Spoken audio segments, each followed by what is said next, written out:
हाय बच्चों, good morning. आज हम सीखेंगे 7th स्टैंडर्ड के लिए व्याकरण का भाग। उसमें हम आज देखने वाले हैं वचन।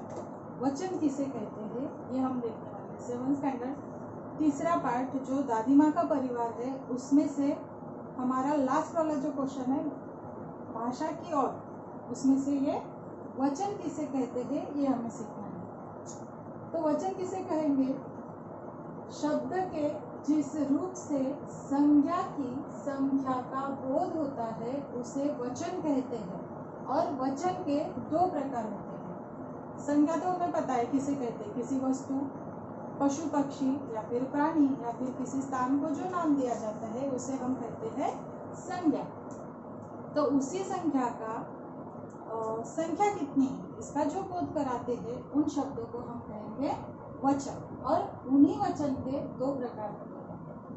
पहला है एक वचन, दूसरा है बहुवचन।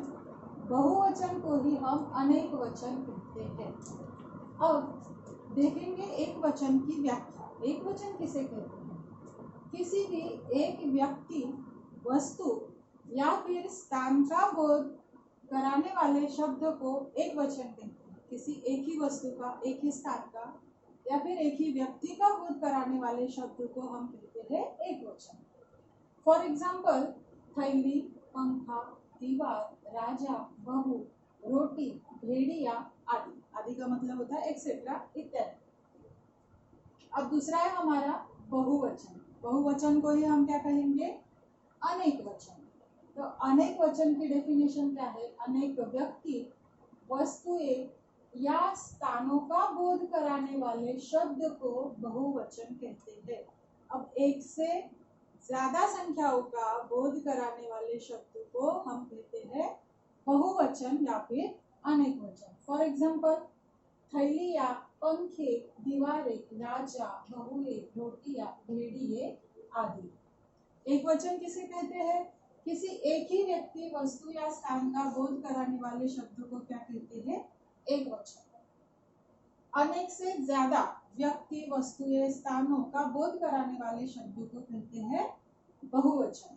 फॉर एग्जाम्पल थैली, पंखा, दीवार, राजा, बहू, रोटी, भेड़िया आदि, है ना। दूसरा है थैलियाँ, पंखे, दीवारें, राजा, बहुएं, रोटियां, भेड़िए आदि। तो हमारा क्वेश्चन क्या है कि निम्नलिखित शब्दों के वचन बदलकर वाक्यों में प्रयोग लिखो। देखो आपको दिख रहा है, निम्नलिखित शब्दों के वचन बदलकर वाक्यों में प्रयोग करके लिखो। तो देखो पहला शब्द है हमारा थैलिया। थैलिया शब्द है कौन सा? थैलिया, है ना। पहला शब्द क्या है हमारा? थैलिया। तो सबसे पहले हमें क्या देखना है, ये जो शब्द है ये कौन से वचन में आता है? एक वचन में आता है या फिर बहुवचन में आता है? तो अगर एक ही होगी तो उसे हम क्या कहेंगे? थैली। और एक से ज्यादा होंगी तो क्या कहेंगे? थैलिया। तो इट मीन्स ये शब्द कौन से वचन का है? बहुवचन, है ना।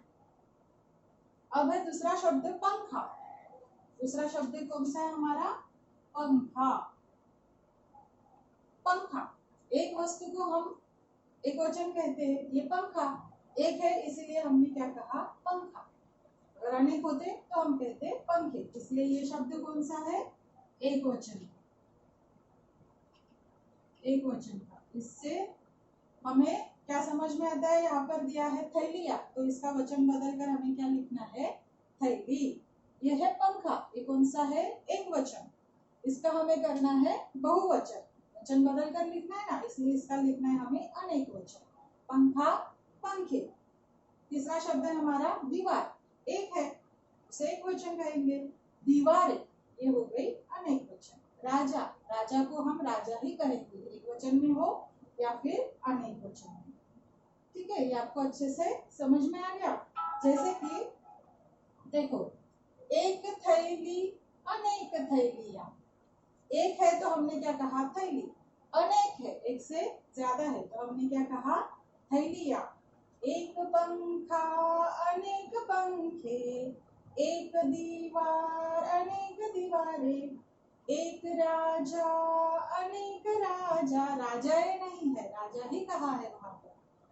एक रोटी अनेक रोटियां, एक भेड़िया अनेक भेड़िए, एक बहू अनेक बहुए। बहू, बहू का मतलब क्या है?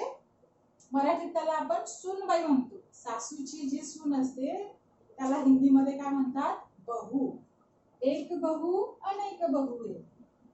अगर एक बहू है तो उसे बहू ही कहेंगे, एक से ज्यादा है, दो भी है तो क्या कहेंगे? बहुए। तो आपको इन्हीं शब्दों को वाक्य में लाकर वाक्य बनाना है। देखो यहाँ पर हमें एक वाक्य बनाकर दिखाया है, पॉलीथीन की थैली का प्रयोग नहीं करना चाहिए। पॉलीथीन मतलब प्लास्टिक की बैग। पॉलीथीन की थैली का प्रयोग नहीं करना चाहिए। इसी प्रकार आपको थैलिया, इस शब्द का भी आपको वाक्य में प्रयोग करना है। हम बाजार 2 थैलियां लेके गए थे, है ना। पंखा, हमारे घर में एक पंखा लगा हुआ है। दीवार, हमारे घर को 4 दीवारें होती है। राजा, हमारा राजा बहुत अच्छा है। ऐसे आपको वाक्य बनाने हैं। Okay, thank you.